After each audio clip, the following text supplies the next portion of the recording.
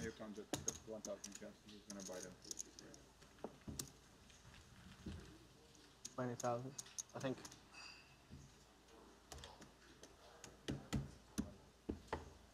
$20.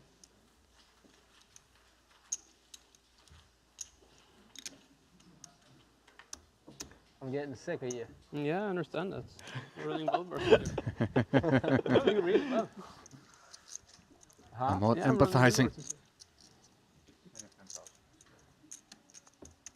You must have had the same hand as me or something.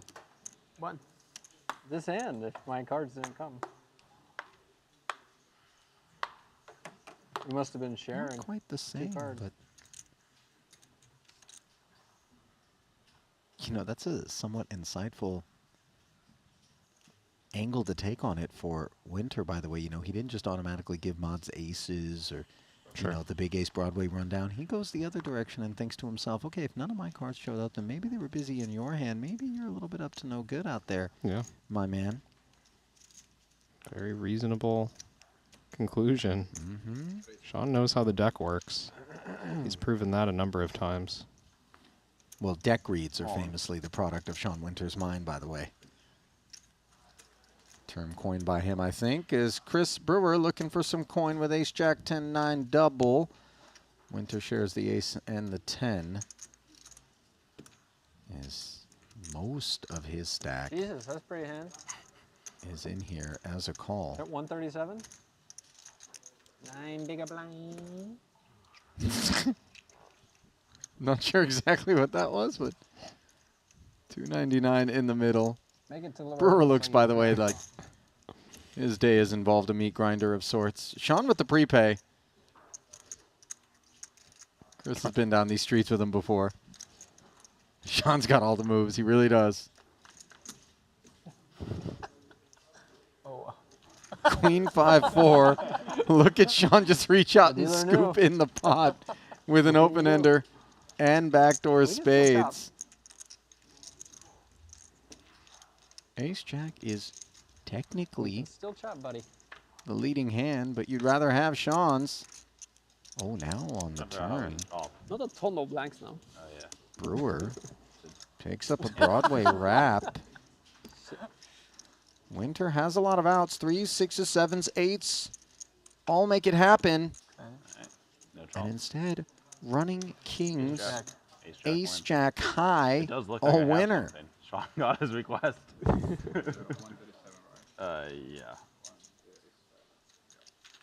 137.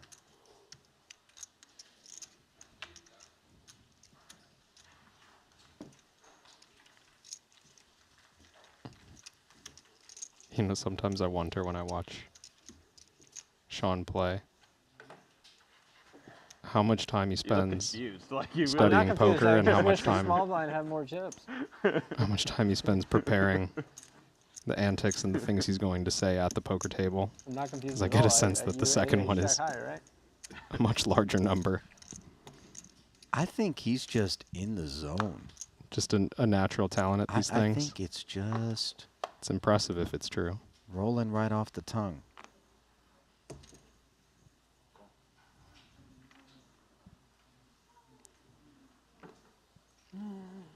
Even here you see Winter on 16,000. Was ready to go, just putting 15 in. The one stays behind. I'm going to tell you, I have never seen a man Yeah, maybe sink his teeth deeper into 2 to 3 big blinds than Sean Winter. And perhaps one of my favorite moments is when he's sitting there on 2 bigs and someone is raised and he asks them for a Dude, count. your card distribution's sick. I mean, what do you get? Oh, I gotta. Brewer. Going for Gonna the try to again. polish off Make it look Winter good. for Make it the look extra good for 1,000. Susie. Make that hand look good. Let's sit back and let Sean walk us through this one, as I expect he will. This one's hard to chop. We might need the same card on the board. How can we chop this? The king of hearts comes on the flop. That's about the best way to chop it. No, that's why you always take bad beats. You always get dealt good hands. You can never take. You can never give a beat. I got a pair finally.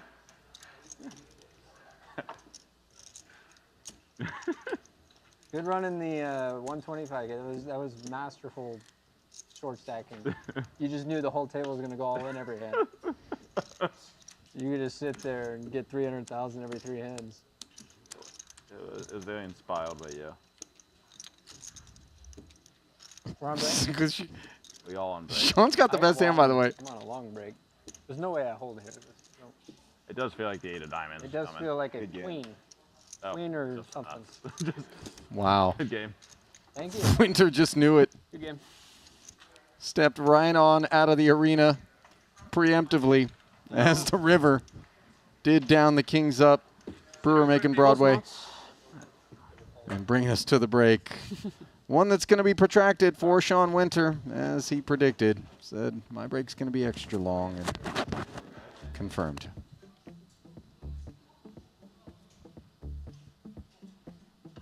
So there it is. Absent Sean Winter.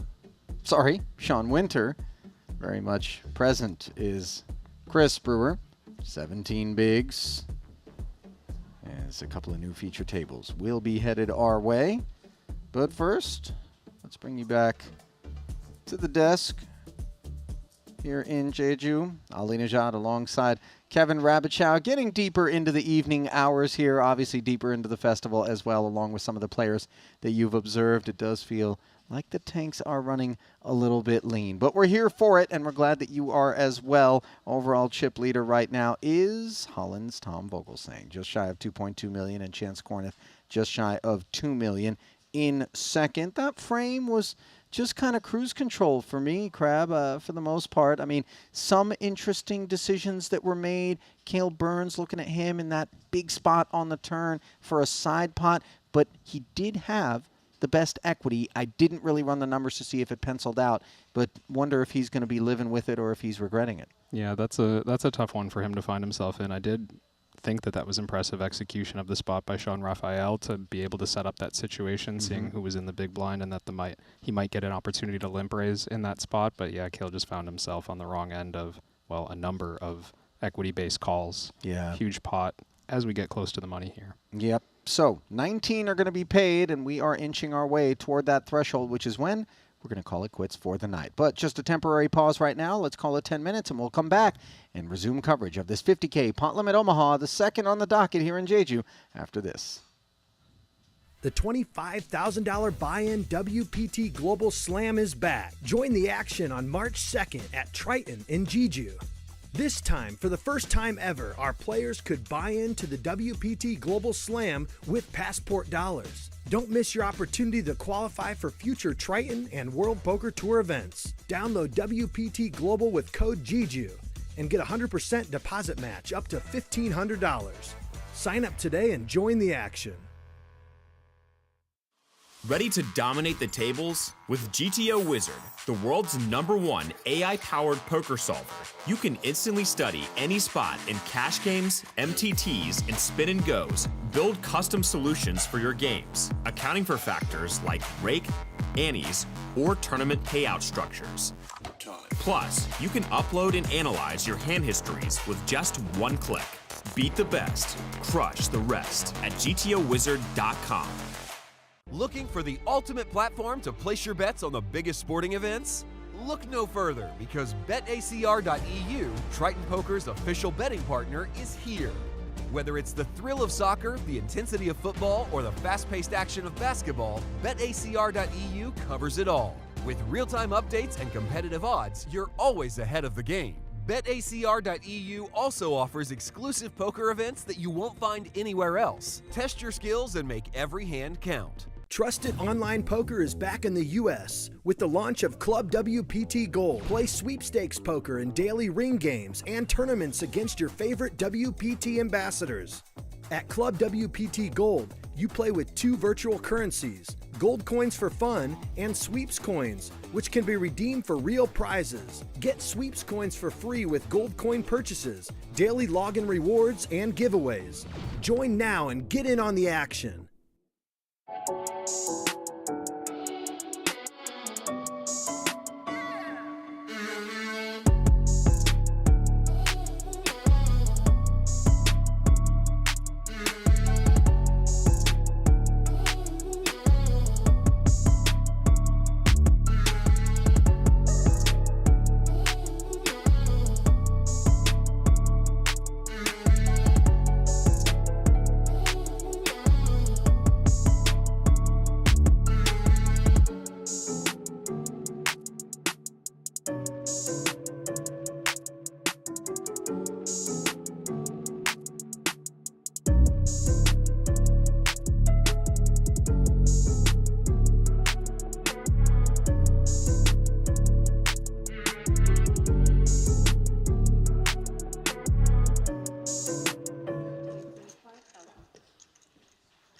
There was like a computer next to the Reuter? dishwashing. With like 2 Kings in the hours to go in cutoff. the night, I would load up a bunch of tables online while I was supposed to be working.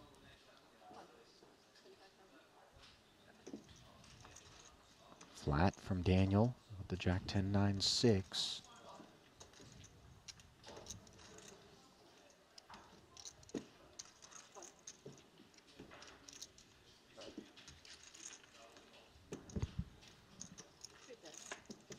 Party of 3 as Greenwood climbs aboard and finds top pair.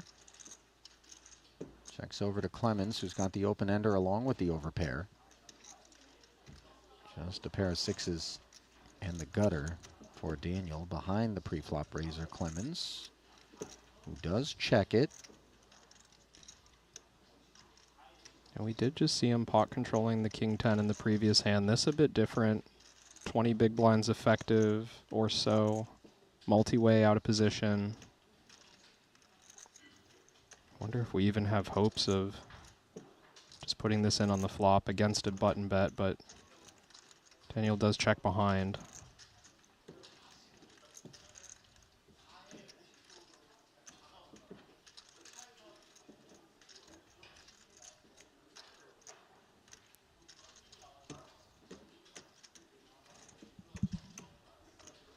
Great spot now for Greenwood in the big blind, and has to figure out what size makes sense into 2 players. If he were ever to be bluffing in this scenario, trying to keep it. 30 into 90, 1/3 pot with these trip 7s. Note, by the way, that the 3 is disastrous for Clemens. Yeah. If the straight draw is the path traveled for him.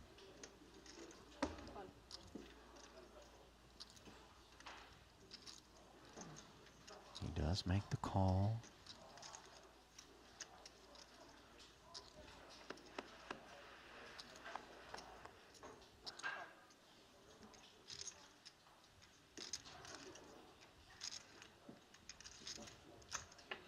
Down to heads up with Daniel out of the way. And the king on the end. Reuter smacks kings full. A7 is very much going to feel like value is available to it with 150 in the middle. I would imagine a barrel from Sam is forthcoming, and this is disaster for Greenwood. Yeah, this looks pretty gross, playing this shallow. Seems so hard to get away regardless of the line Sam takes. Maybe some ideas of like bet small and bluff catch, or even check and bluff catch, but we must think there's some value to get against different overpairs.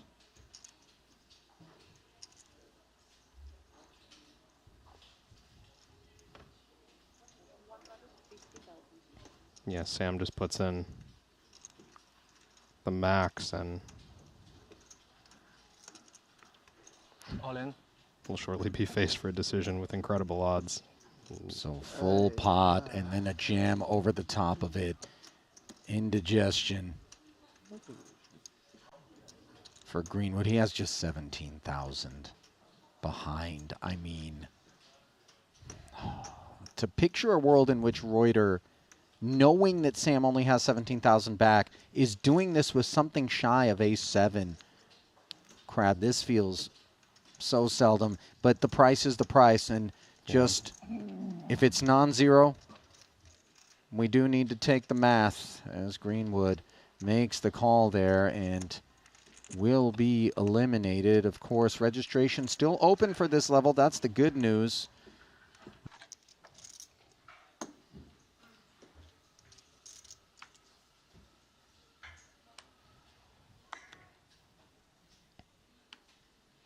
Danny getting a little earful from Nacho, but don't feel bad.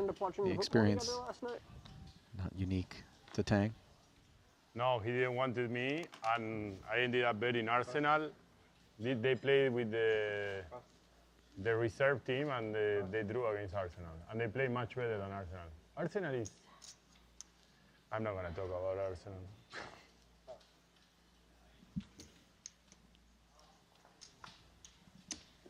Ace-King 6-3 now for Haxton, along with clubs, as Nacho isn't going to talk about Arsenal, Kevin. Leandro He is a played horrible. big soccer better. Football, of course, as it's known to the rest of the world. Haxton chose to limp. Shu Liang punishing with a double-suited king high and 3-card rundown. Ike swiftly made the call. He finds a pair of 5s and a gut shot here, along with the backdoor clubs. Shu Liang has an open-ender and a better pair of 5s. Forgive me, Haxton with a pair of 3s.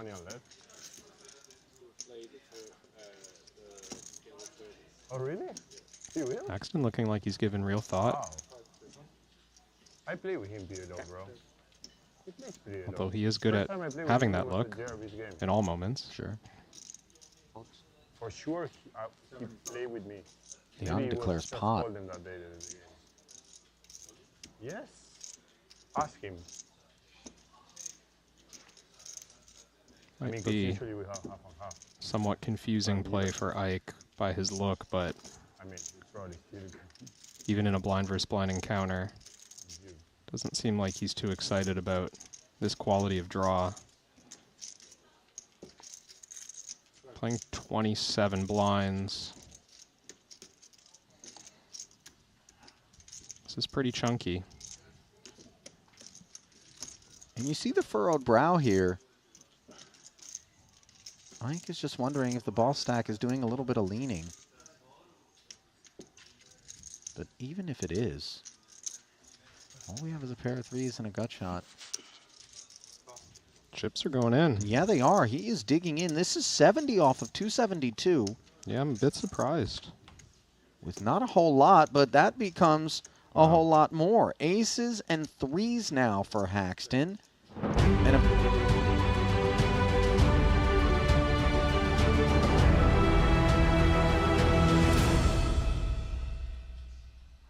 Well, it's safe to say, Randy, that the night shift has officially commenced. 1 a.m. local time. And me and you, my man, along with these final 30, are going to be working our way down into the money. That is the plan for tonight. We've got 30 left, average stack of 37 bigs. We're playing down to 19, where the final 19 will be guaranteed a min cash of 75,000. Are you coffeed up, Randy? I'm ready to go. You're ready to rock and roll? I'm ready to rock and roll. We've got some huge names left in this one, and it's Tom Vogelsang who is chip leading the final 30. And perhaps more importantly, not only is he chip leader, but as we do approach that money bubble, he obviously gets to have a lot of fun now because he just gets to lean, my man. He gets to mash the pot button on these middling stacks that are trying to sneak in for that 75K min cash. Yeah, I feel like in PLO tournaments specifically, like the chip leaders get to really go so hard on the bubble because their equities run so close. The short stacks don't really want to get it in, likely, you know, on a coin flip, right? Yeah, exactly. Top 5 as things stand. Tom Vogelsang, as we just mentioned, chip leader. Chance Corneth in second. Lucas Greenwood, someone we haven't seen too much of this series. He's in third. Yonne Ukamayan in fourth. And Santosh Savana, my man, from the main event over here, showing us how he knows how to get it done in the forecast race. He loves PLO, dude. Yeah, I believe he primarily, like, I was introduced to him as a PLO player, and then like he kind of got the no limit bug. He does good there, and then he's doing all right in his PLO event. I see Adam Hendricks in the mix, Weiliang Chan, Sean Raphael. There's some huge names in this one. I'm looking forward for it. On the shorter end of the things, Clemens Reuter with just 5 big blinds, Jeremy Ossos with 7, Patrick Antonius with 8. Those are the 3 players with sub 10 bigs. So eyes are going to be on those short stacks. Enos Parsonen still in, fresh off that score in the 25K.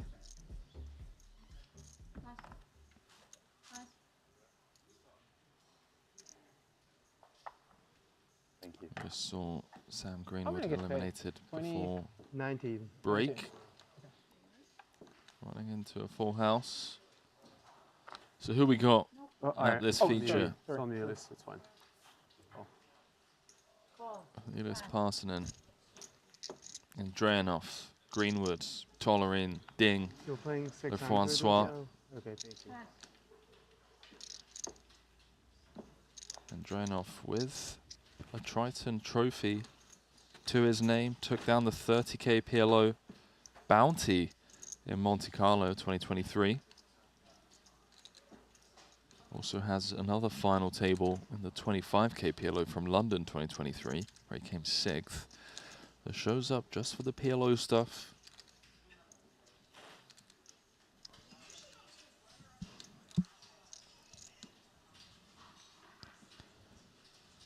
Over to Lucas Greenwood. Yeah, we got a mystery hand. We got a flop. There's ace 4 deuce on the board. Yep. Does shoot out a bet. 60K on the ace 4 deuce 2 spade. Lucas what's pre-flop raiser. Pascal flatted on a button pre-flop.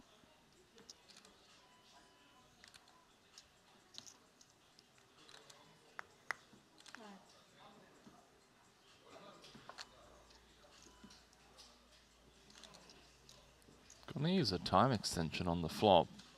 It's not a huge bet. I mean, it's 60 into 190, like 1/3, and Francois not screaming strength with this time banking facial expression. Maybe he's just thinking of what size to raise to.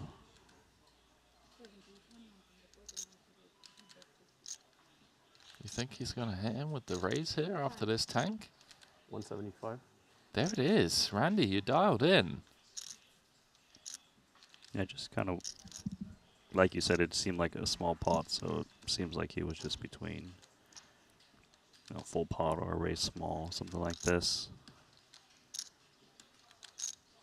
What's he got? Wow. How's that for Lucas Greenwood? Greenwood's just sat here with top set. Francois with top set blocker. And the flush draw. Just calls.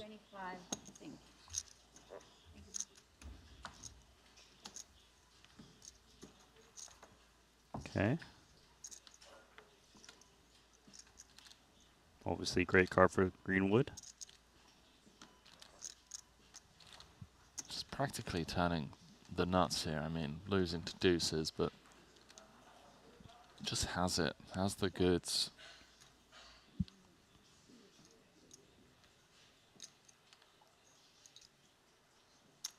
What's Pascal thinking now? I mean, I guess you just take their free card. Got 380 back. Never getting a better hand to fold, right? I mean, yeah, I wouldn't think so. Maybe we fold out like naked king high flush draw, like king king X with spades, but we already beat that, right? Exactly. So it's like, but yeah, I would just think this has to be a check for Pascal.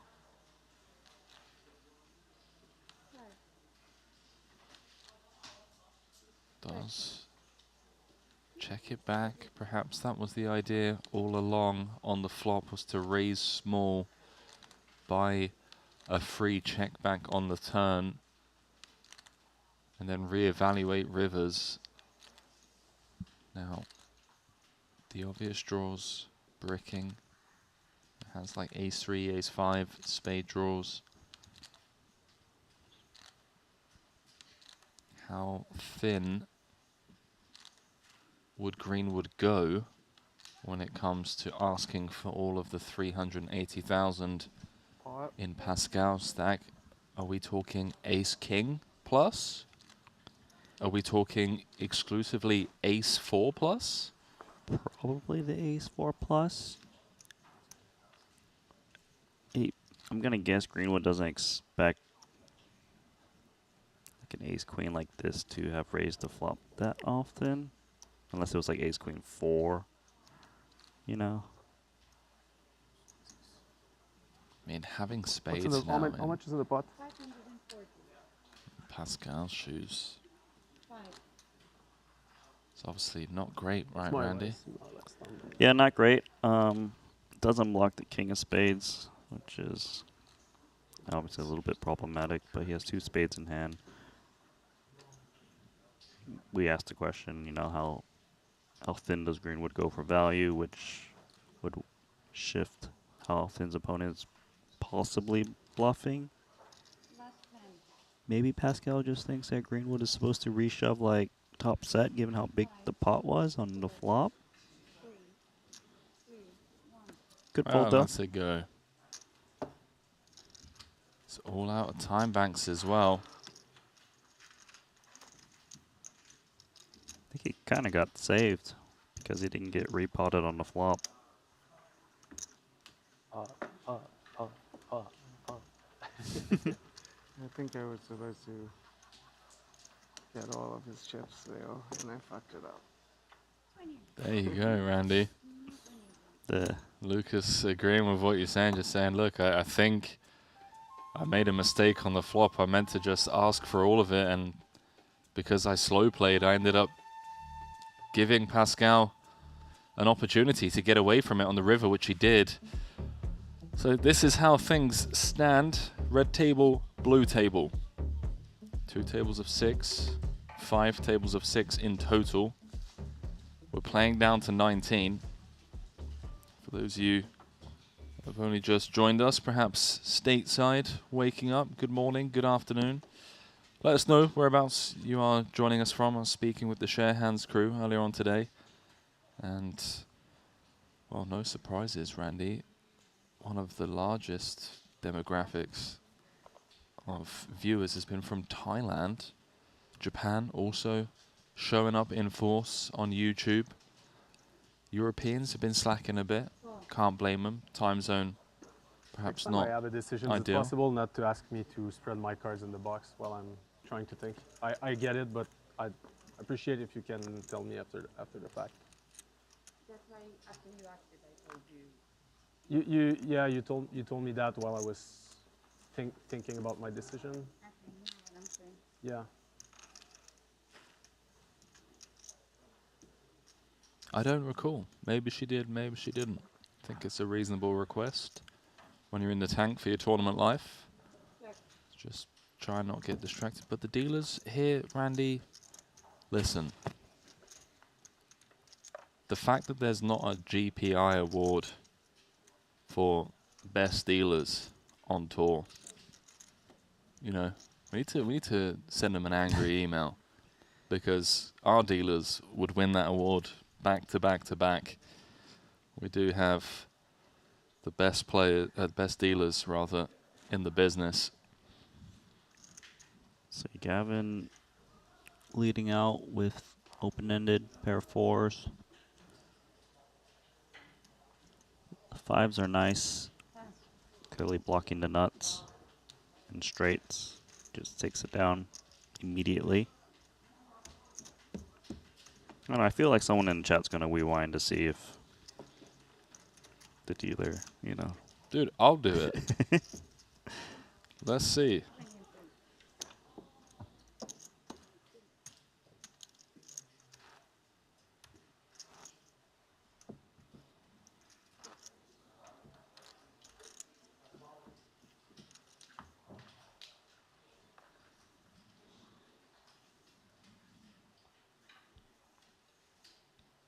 I'm not seeing anything from the dealer, I'm just going to say. Not that I need to jump to the dealer's defense. They're with us for a reason, because they're sharp.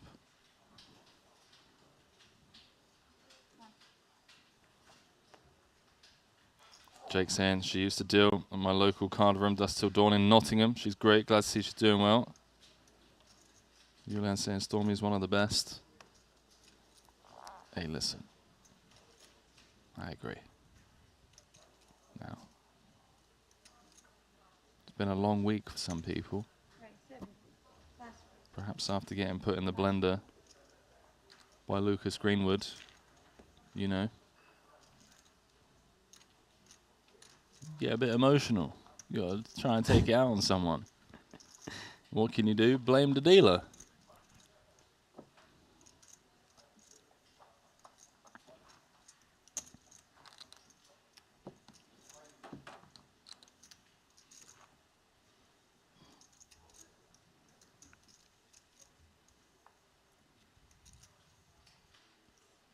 Just a casual 1.36 million for first, huh? Oh yeah, baby.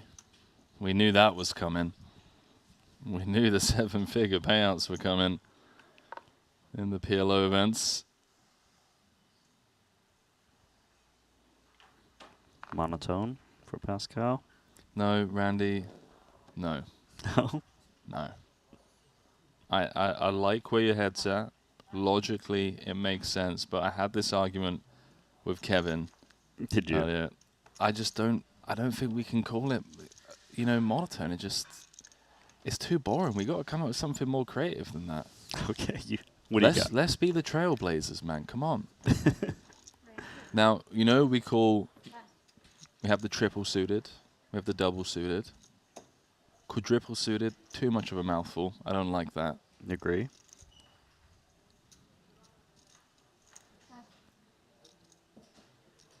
I don't know, man. We need to come up with something. I feel like the fans are going to help us out. If you've got 4 of the same suit in your hand, you have monotone. You just do.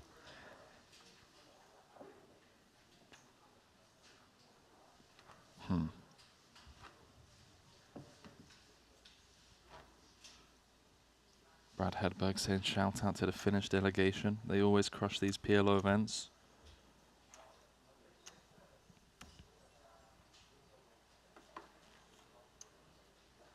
They've been doing well. They have been doing well. Ivan saying full suit. Yeah, what if we call it like the tuxedo or something?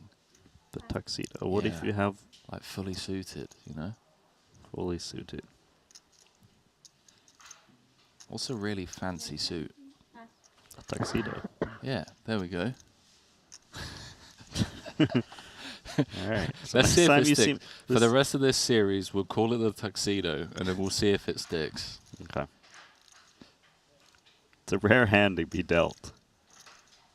I can't wait to say it. It's like, oh, Ding Biao with the tuxedo. I hope it's the ace high spades. tuxedo.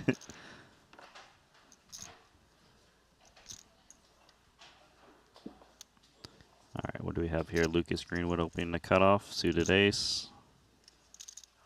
Little 9-5 suited as well to go along with it. Yeah, closing the action. Short stack knows that he's not going to be able to just creep his way into the money. We're going to have a very lengthy bubble, that's for sure. 230 out there. Yeah, so Pascal Lefrancois has north of 1 SPR. He flopped the nut flush draw with a pair of sevens. If he opts to lead here, he gets it in pretty good, although but Ding Biao's got a little wrap going on with no clubs. Yeah. Yeah, Ding doesn't love it. You know, not even having a backdoor flush.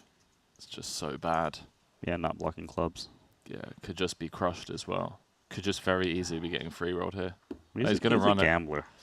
You know? Gamble. Gamble, gamble. Dude, an 8 is good.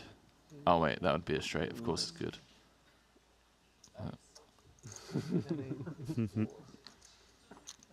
Any 5, 6, 8, 10, jack, non-club. Everybody's happy.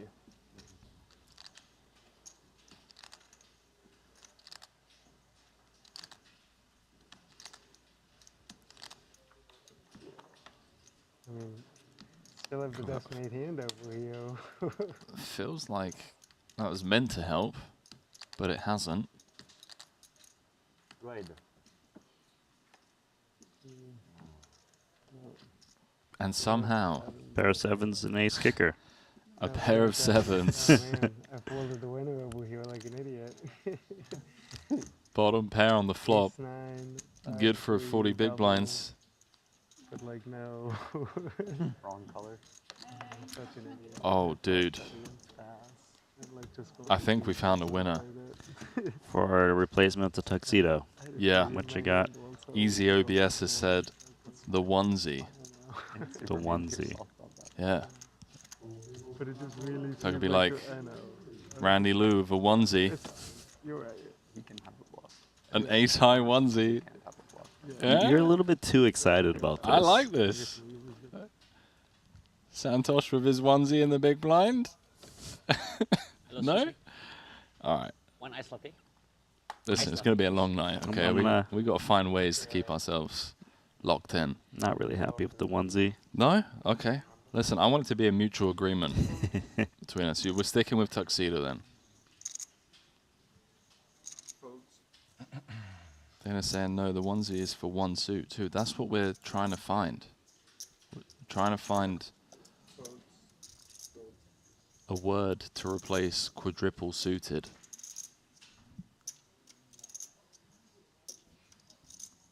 What? 60,000? Dude, I've played some of the biggest cash game pots of my life against Wai Leong Chan. This guy has really put me in the hurt locker on multiple occasions. Yeah, he's been around a long time. Pot. Repot for Lou. playing short deck. Yeah, Lou's starting the hand with 20 bigs. 25 and 30. Aces, triple suited. I have better chances now. Because All right, Wai Chan makes the call. I mean, the thing is, Lou is supposed to 3-bet less than aces, right? Blind versus blind. Yeah, no one played this before. Maybe 1 or 2 tournaments. Yeah.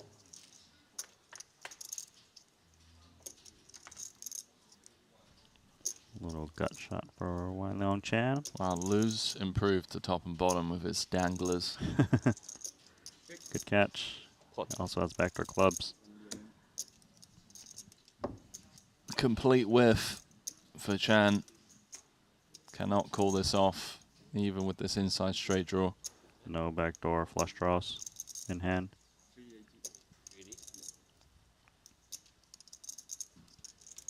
Would be super ambitious.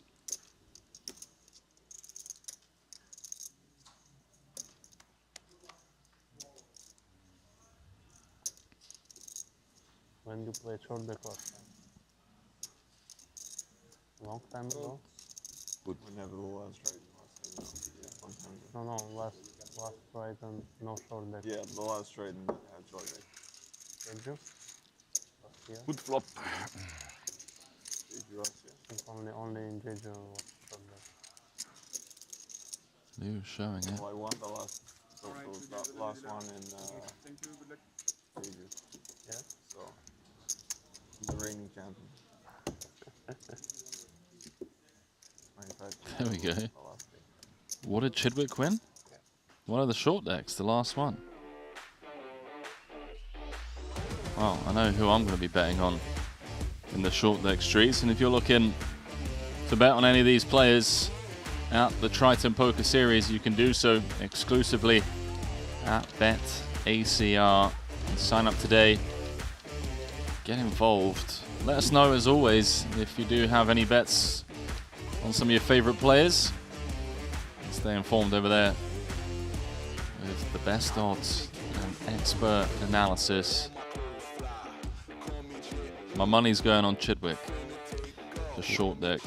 Well, he did win the very last short deck event, which was in Jeju last year, in the 20K, for $265,000 for a title. That sounds small. Yeah, it was just like the very last event of the festival, probably when it was running alongside a different tournament. So probably got a few less entries. Yeah, he cashed the short deck main, came 8th in that. Just looking now. Wow, Tan Xuan won that one.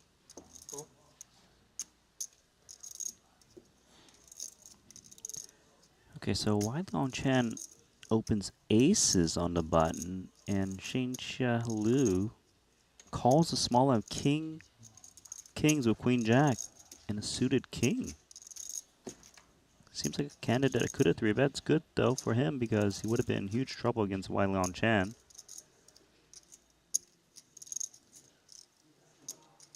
Might still be the case, Randy.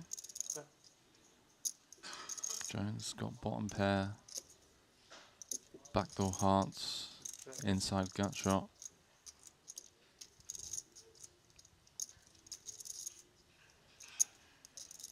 Chan's got top pair, 2 backdoor nut flush draws, and of course the overpair of aces. 200k out there. We are going to see people starting to proceed more surgically. Given that we are just 10 off the money, the min cash is 75,000. He just blasted full pot with the aces and backdoor flush draws.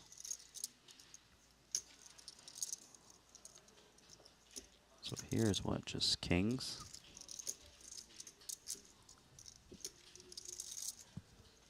You still have to worry about Jones, which is obviously quite troublesome. Yeah, a couple of folds. Fair play to Lou, man. I mean, I think a lot of us lose more chips in that spot. Yeah, especially if he had considered 3-betting there. Kind of just got stacked.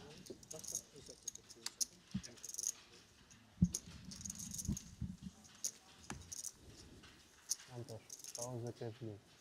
I didn't play till now. Maybe tomorrow.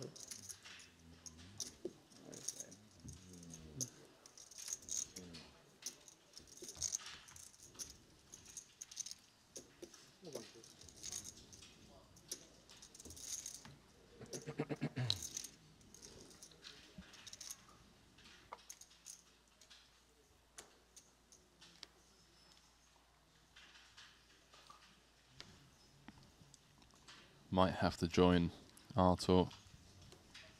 Get a massage. You gonna get a massage in the booth? Yeah. Yeah, I've done it before. We call that the Shawman. That's what that one's nicknamed. Oh, has he done it before? Oh, dude. When is Shawman not getting a massage in the commentary booth? That's the question you should be asking yourself. Do you remember when Bryn Kenny was just getting like an 8-hour massage at the feature? Oh, maybe you weren't here just yet. At the Triton Millions? No, it was just this week. Oh, really? Just Fair. like an 8 to 10 hour massage. Legend. Over here, what do we got? Santosh 3-betting aces? Yeah, Tri-suit? Yeah, it's pot.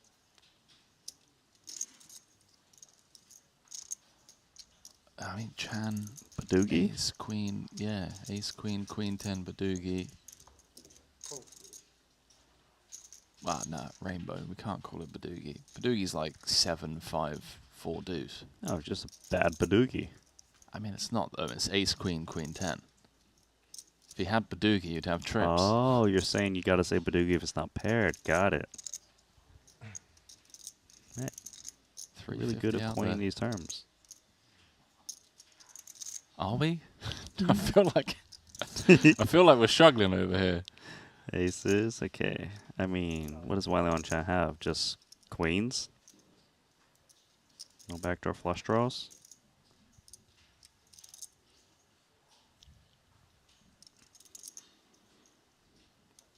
I mean, it's maybe. Seems ambitious, isn't it?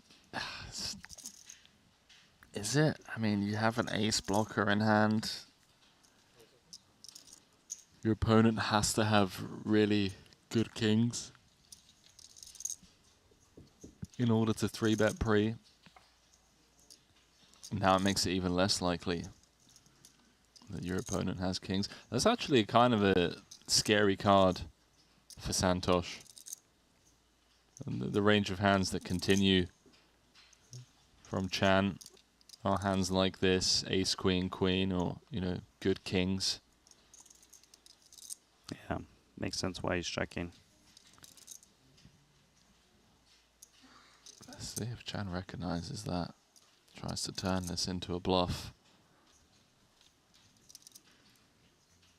It's pretty hard to do.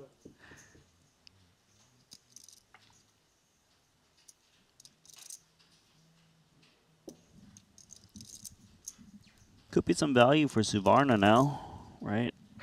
Really just kind of lose